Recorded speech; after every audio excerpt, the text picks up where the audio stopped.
تمہید کے بعد آپ بچوں کو بغور سننے کی تاکید کے ساتھ عبارت کی قرأت کریں۔ آپ کے لیے میں قرأت کرتا ہوں۔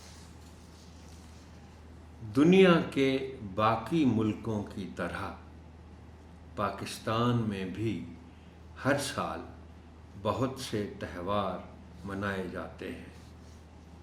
ان میں قومی، مذہبی، ثقافتی اور مقامی تہوار شامل ہیں۔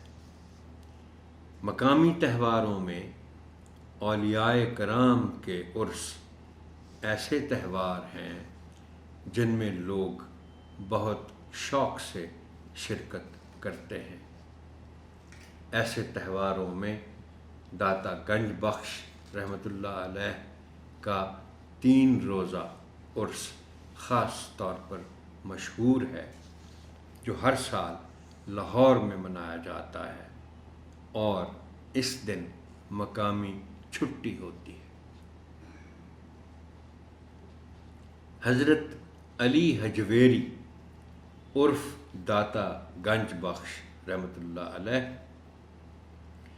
آج سے قریباً 1000 سال پہلے افغانستان کے شہر غزنی میں پیدا ہوئے۔ وہ ولی اللہ تھے اور انہوں نے بر صغیر میں اسلام پھیلانے کے لیے بہت کام کیا۔ لاہور میں ان کا مزار داتا دربار کے نام سے مشہور ہے، جہاں حاضری دینے لوگ دور دور سے آتے ہیں۔ ان کا عرس بڑی عقیدت اور جوش و خروش سے منایا جاتا ہے۔ سب سے پہلے ان کی قبر پر چادر چڑھائی جاتی ہے۔